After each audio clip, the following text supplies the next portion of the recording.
અમદાવાદના ચાણક્યપુરી વિસ્તારમાં સ્માર્ટ સિટીના દાવાઓ વચ્ચે સ્થાનિકોનો રોષ ફાટી નીકળ્યો છે. મલ્હાર ગ્રીન, ગોકુળનગર, નેહા એપાર્ટમેન્ટ અને યુનિક એસેન્જા સહિતની અનેક સોસાયટીઓના રહીશોએ આ વખતે ચૂંટણીના બહિષ્કારનું હથિયાર ઉગામ્યું છે. સ્થાનિકોનો આક્ષેપ છે કે વર્ષોથી ખખડધજ રોડ રસ્તાની સમસ્યાનો કોઈ ઉકેલ આવતો નથી, તો બીજી તરફ રહેણાંક વિસ્તારની એકદમ નજીક આવેલી એએમસીની ડમ્પિંગ સાઇટ લોકોના આરોગ્ય માટે ખતરો બની. વરસાદી પાણીના નિકાલની યોગ્ય વ્યવસ્થા ન હોવાથી ચોમાસામાં ઘરોમાં પાણી ભરાઈ જાય છે, છતાં તંત્ર કુંભકર્ણની નિંદ્રામાં પોઢેલું છે. શિવમ અને શ્યામ રેસિડેન્સીના રહીશોએ પણ સ્પષ્ટ ચેતવણી આપી છે કે જો સમસ્યાઓનો કાયમી ઉકેલ નહીં આવે તો તેઓ મતદાન મથક સુધી નહીં જાય. શું સત્તાધીશો આ પ્રચંડ જન આક્રોશને પારખીને કામ કરશે કે પછી જનતા આ વખતે નેતાઓને પાઠ ભણાવશે તે હવે સમય જ બતાવશે. અમદાવાદ મ્યુનિસિપલ કોર્પોરેશનની ચૂંટણી ટાણે જ અમદાવાદના ઘાટલોડિયા ચાણક્યપુરી વિસ્તારમાં જનતાનગરના રહીશો જે છે કે તેઓમાં વિરોધ જોવા મળ્યો છે. ચૂંટણીનો બહિષ્કાર કરવાની ચીમકી પણ જે છે ત્યાં સ્થાનિકો દ્વારા ઉચ્ચારવામાં આવી છે. અહીંયા કેટલીક સોસાયટીઓ છે, એ સોસાયટીના રહીશો દ્વારા આ ક્યાંક ને ક્યાંક ચૂંટણીનો બહિષ્કાર કરવાની ચીમકી ઉચ્ચારી છે, કારણ કે વર્ષોથી અહીંયા સમસ્યાઓ જે છે તેનો હલ થયો નથી. એક તરફ અહીંયા મોટી સંખ્યામાં લોકો રહી રહ્યા છે, સોસાયટીઓ આવેલી છે, અને બીજી તરફ તંત્ર દ્વારા અહીંયા ડમ્પિંગ સાઇટ બનાવવામાં આવી છે.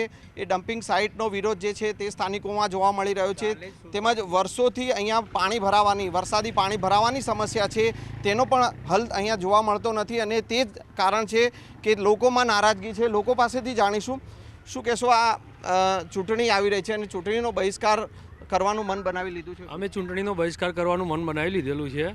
અમારા ડમ્પિંગની સમસ્યા રોજની છે. આ મારો સોસાયટીનો ગેટ છે, આ લોકો રોજ બ્લોક કરી દે છે સવારે, અને બેફામ ચાલે છે.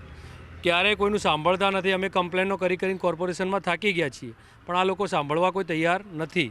એટલે અમે ચૂંટણીનો બહિષ્કાર કરવાના છીએ. કેટલી સોસાયટીઓ છે અહીંયા આસપાસ અને આ ડમ્પિંગ સાઇટ બની છે? એક તરફ ઓક્સિજન પાર્ક બનાવ્યું છે અને બીજી તરફ ડમ્પિંગ સાઇટ બનાવી.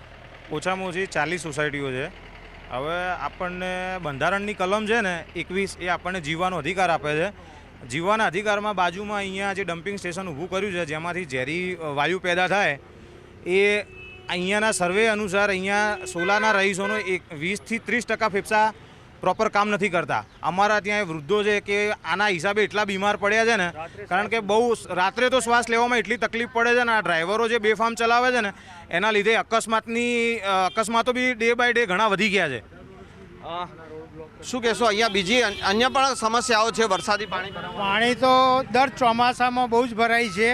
ચોમાસા સિવાય પણ ગટરો ભરાય છે. ગટરોનું અહીં કામ છે જ નહીં બિલકુલ, એટલે પાણી બહુ ભરાય છે ચોમાસા સિવાય પણ. ચોમાસા અને રોડ વર્ષોથી અહીં થતો જ નથી. રોડની પૂરી સમસ્યા છે અહીં. અંધ અપંગ કલ્યાણ કેન્દ્ર છે, તેમના રેક્ટર છે, તેઓ પાસેથી પણ જાણીશું શું તકલીફો અહીંયા આસપાસમાં જોવા. અમારે ત્યાં અંધ અને અપંગ એમ 2 કેટેગરીના બાળકો રહે છે. તમે અહીંયા રસ્તા ઉપર જોઈ શકો છો કે ઘણા બધા સમયથી રસ્તો ખોદી નાખ્યો છે, અને અમારે ત્યાં અંધ બાળકો છે, એને અવર જવાની મુશ્કેલી છે. જે અતિ વિકલાંગતા ધરાવતા હોય એ ઘસડાઈને ચાલતા હોય તો ગટરની સમસ્યા વર્ષોથી છે. આજે તમે અત્યારે પણ જોઈ શકો છો ગટર ઉભરાઈ રહી છે, તેમાંથી દિવ્યાંગ બાળકોને પસાર થવું પડે છે, અને અવારનવાર રજૂઆત કરવા છતાં આ સમસ્યાઓનું સમાધાન થતું નથી. સ્કૂલની વાન બી આવતી નથી. એશિયામાં ભણે છે, 7 વાગે સ્કૂલે જવાનું હોય છે, પણ અહીંયા આના કારણે જ આવતી નથી સ્કૂલ. એટલે સ્કૂલમાં જવામાં છોકરાઓ મોડા પડે છે.